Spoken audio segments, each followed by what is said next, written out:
Bismillahirrahmanirrahim. Alhamdulillahi rabbil alamin. Wa bihi nasta'in ala umur dunya waddin.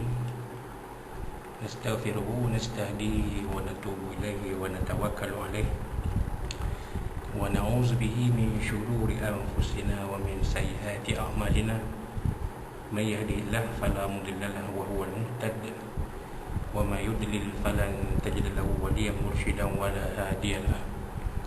أشهد أن لا إله إلا الله وحده لا شريك له وأشهد أن سيدنا محمدا عبده ورسوله اللهم صل وسلم وبارك على هذا النبي الكريم سيدنا وحبيبنا وشفيعنا وزورنا ومولانا محمد المصطفى وعلى آله وصحبه ومن دعا بدعوته وتمسك بسنته وجاهد في سبيل الله إلى يوم الدين. رب اشرح لي صدري ويسر لي أمري واحلل عقدة من لساني يفقهوا قولي. سبحانك لا علم لنا إلا ما علمتنا إنك أنت العليم الحكيم ولا حول ولا قوة إلا بالله العلي العظيم. اللهم افتح علينا حكمتك وانشر علينا من خزائن رحمتك يا أرحم الراحمين.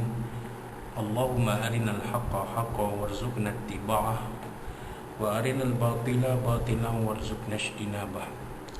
قال الله سبحانه وتعالى في كتابه العزيز أعوذ بالله من الشيطان الرجيم فبدل الذين ظلموا قولا غير الذي قيل لهم فأنزلنا على الذين ظلموا رجزا من السماء بما كانوا يفسقون. صدق الله العظيم. وقال نبينا سيدنا محمد صلى الله عليه وسلم بلغوا عني ولو آية وحديثوا عن بني إسرائيل ولا حرج ومن كذب علي متعمدا فليتبوأ مقعده من النار أو كما قال صدق رسول الله صلى الله عليه وسلم. وقال حبيبنا سيدنا محمد صلوات الله وسلامه عليه وعلى آله وصحبه خيركم من تعلم القرآن وعلمه أو كما قال صدق رسول الله صلى الله عليه وسلم. Tuan-tuan, puan-puan, muslim-muslim sekalian rahimakumullah. Assalamualaikum warahmatullahi wabarakatuh. Alhamdulillah, alhamdulillah. Ya, pada malam Selasa ini 11 Rabiul Akhir 1443 Hijrah bersamaan 15 November 2021 masih kita panjatkan setinggi puji dan syukur kepada Allah Subhanahu Wa Taala. Sekali lagi kita diberi kesempatan untuk bertemu di dalam kuliah maya kita. Ya, pada kali ini kita kembali membincangkan isi kandungan kitab Tafsir Ibrul Athir yang disusun oleh almarhum Tuan Guru Ustaz Tuan Haji Ahmad Suhaji Muhammad rahimahullah ta'ala, pengingat Haryawi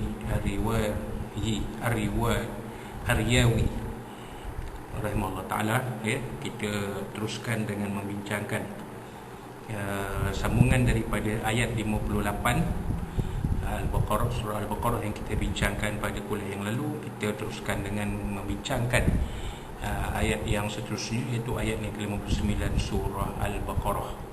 Allah SWT berfirman, a'udzubillahi minasyaitonir rajim, fabaddala alladhina zalamu qawlan ghayra alladhi qila lahum فأنزلنا على الذين ظلموا رجزا من السماء بما كانوا يفسقون.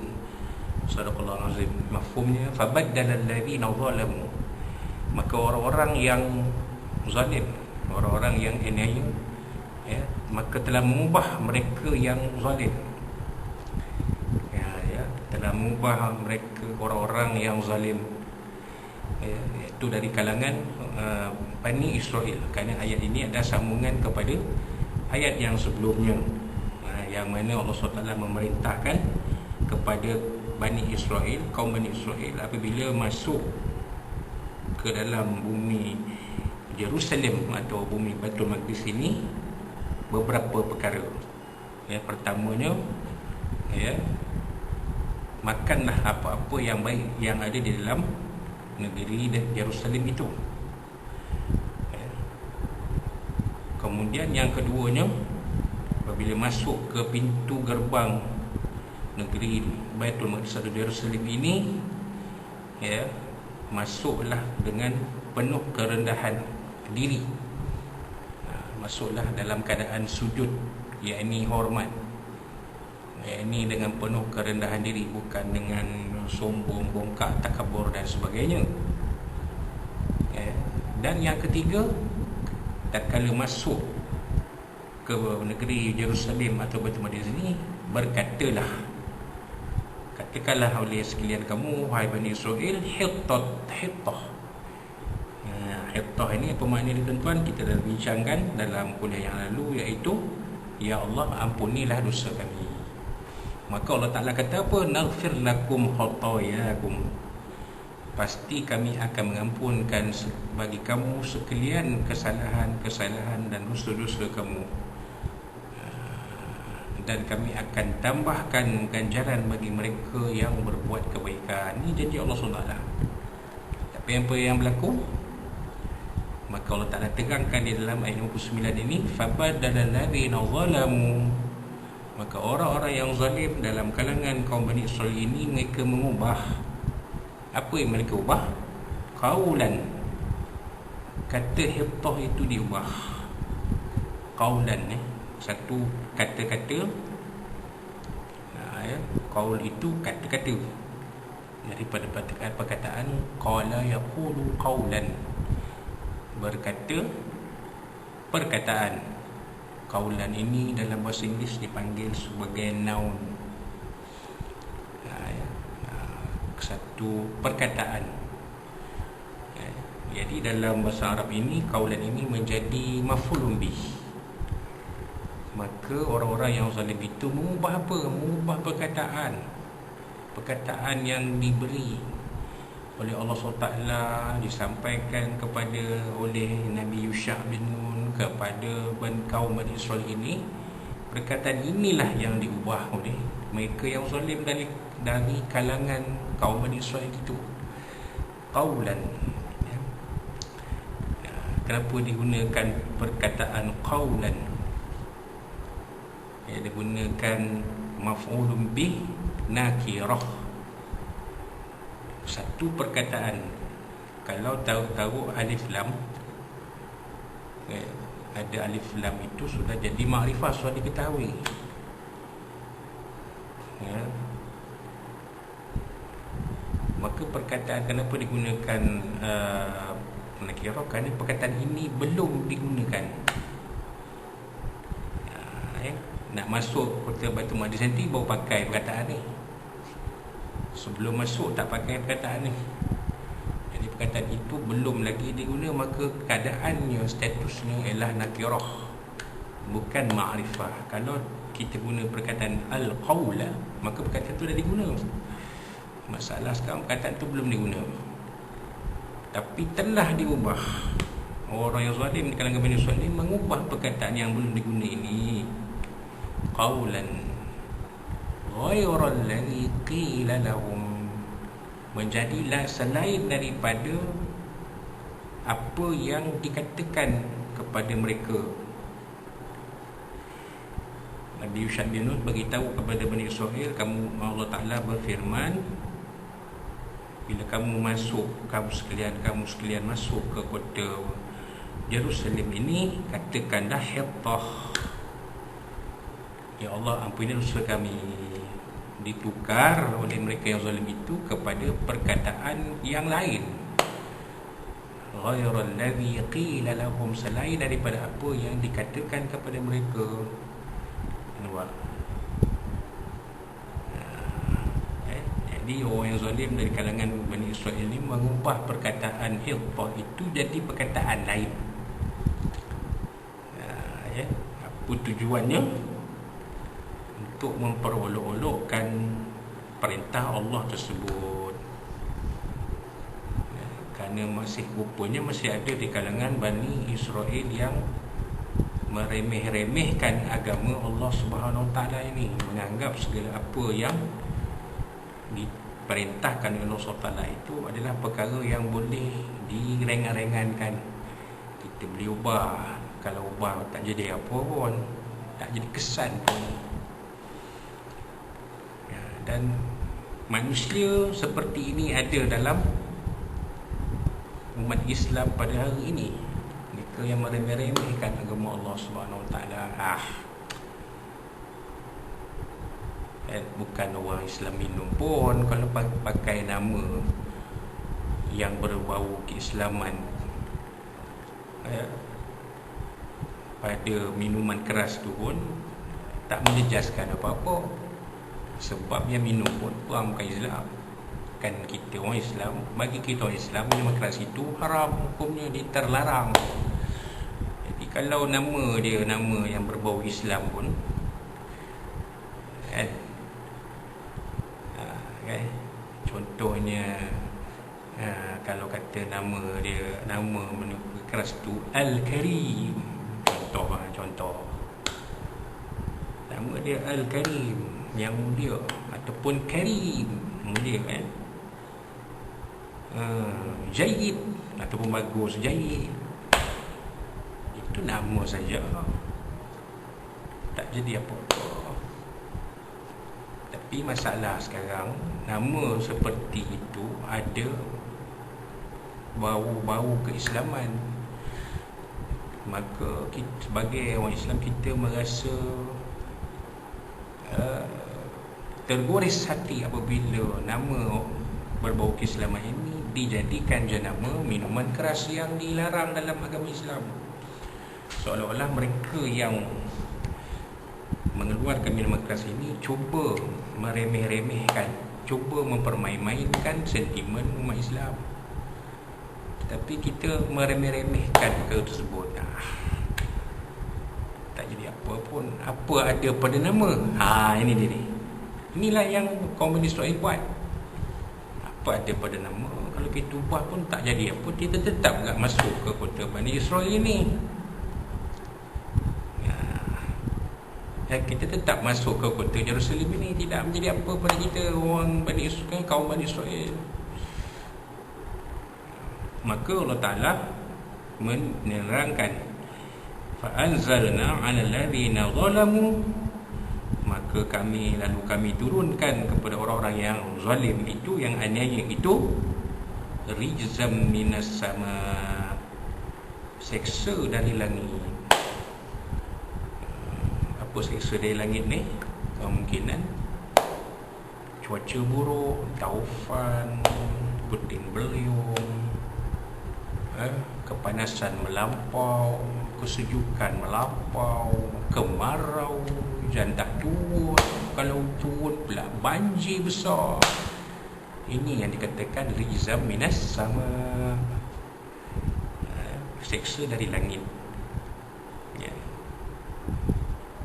Bima kanu yafsukun, dengan oleh sebab keadaan mereka yang fasik, yang ini ada derhaka kepada perintah Allah Subhanahu Wa Ta'ala. Itu huraian secara ijmali, ayat 59 surah Al-Baqarah ni. Kita lihat apa yang almarhum Tuan Guru pengarang kitab ini ingin terangkan kepada kita tentang ayat 59 surah Al-Baqarah ini. Huraiannya dalam ayat yang berbunyi, fabadal ladzina zalamu qawlan ghayra alladzi qila lahum. Mafhumnya bagi maka orang-orang yang aniaya yang telah mengubah perkataan yang tiada dikatakan kepada mereka. Maksudnya mereka telah berbuat aniaya dengan mengubah perkataan yang tiada dikatakan kepada mereka dan melakukan pekerjaan yang tiada disuruh mengerjakannya. Bahkan mereka perbuat sebaliknya. Ini dia. Jadi apa yang Allah Ta'ala perintahkan itu tidak mereka lakukan, tidak mereka jalankan, tidak mereka kerjakan. Mereka buat yang lain daripada yang diperintah Allah Subhanahu Wa Ta'ala.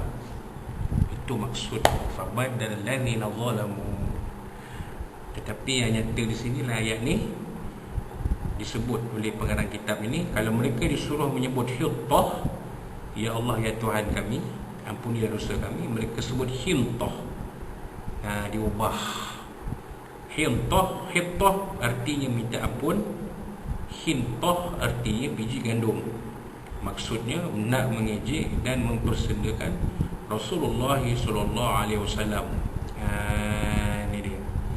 Ni maksud diubah perkataan itu ialah nak mempersendakan Nabi Yusha bin Nun yang menyampaikan perintah Allah SWT pada mereka.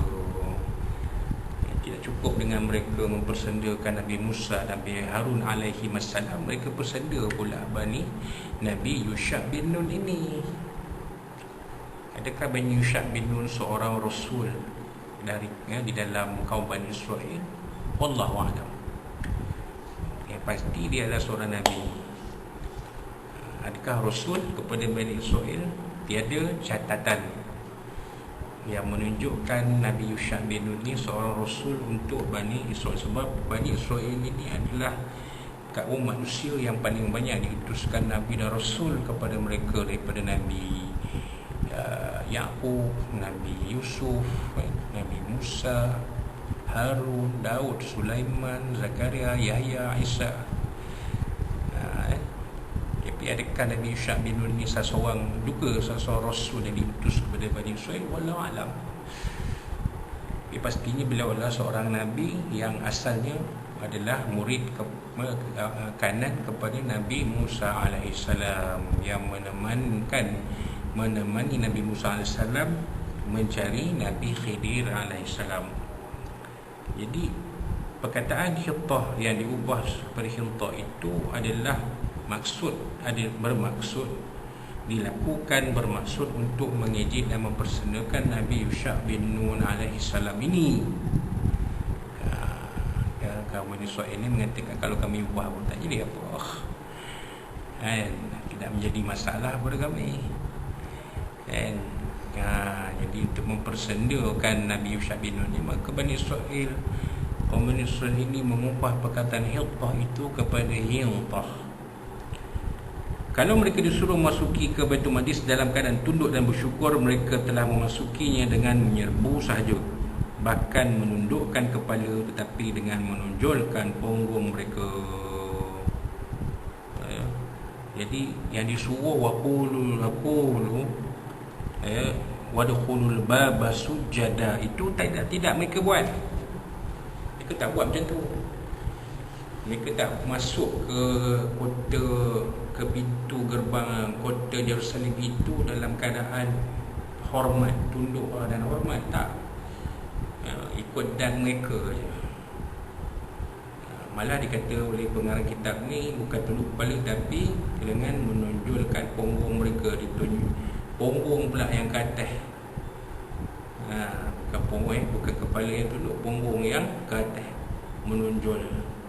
Macam mana rupa tu saya tak dapat nak tunjuk lah, tapi tuan-tuan dia fikir. Kalau kita tunduk lain, kalau kita tunjuk punggung lain. Mana tunjuk punggung ni satu perbuatan yang bersifat mengejek dan mencetuskan provokasi. Suka macam kita jelir lidah. Itu perbuatan yang menjolok mata, menonjolkan provokasi. Jadi orang yang tengok terasa terhina, maka akan rasa panas hati. Itulah yang dibuat oleh Bani Israel ini. Dan tujuannya ialah kerana mereka ingin menghina kaum Jabarin yang mereka tundukkan tatkala mereka nak kaum Israel nak memasuki bumi Jerusalem atau bumi Baitul Maqdis ini.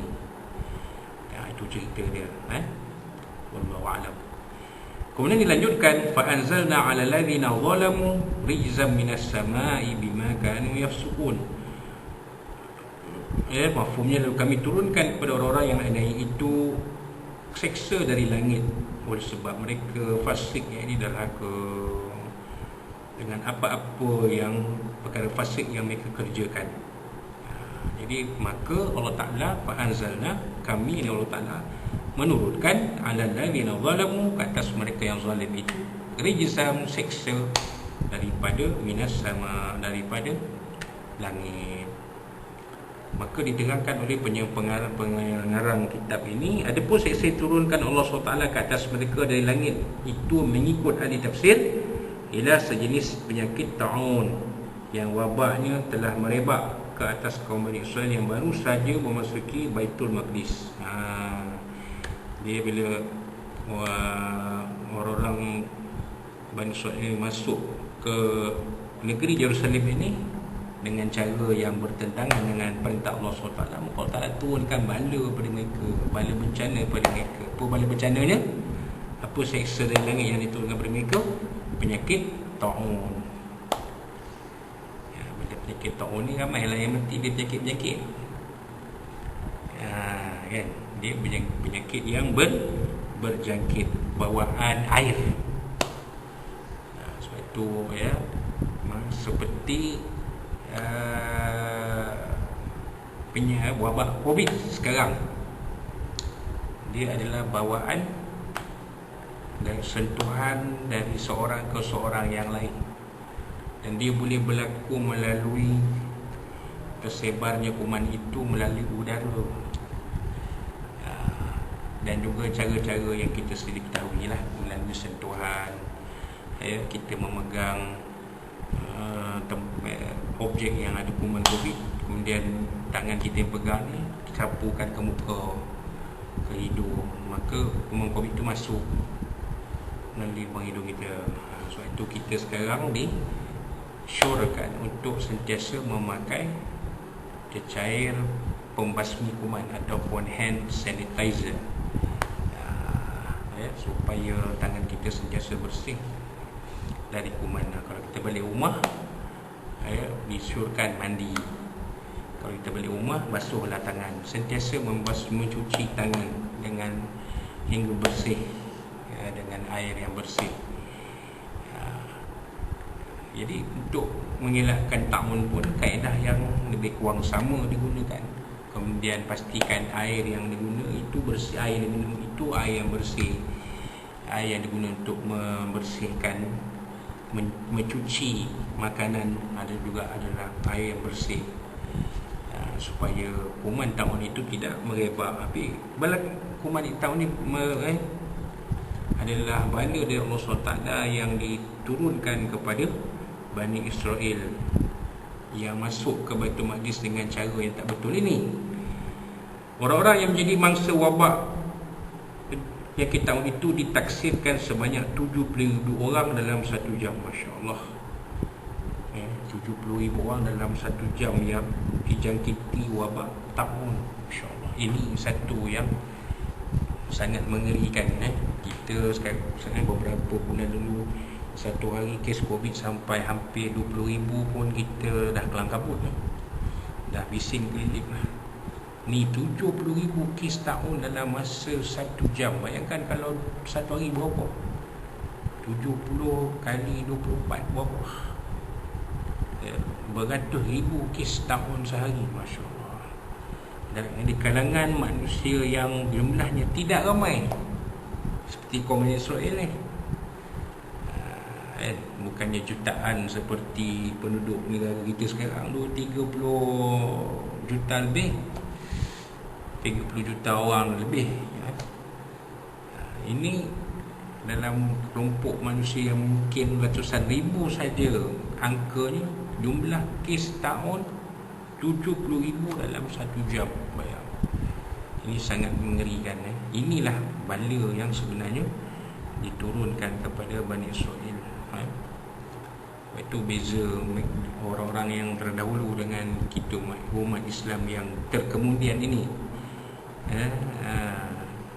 Ya, ini disebut dalam surah Al-Waqi'ah minal akhirin.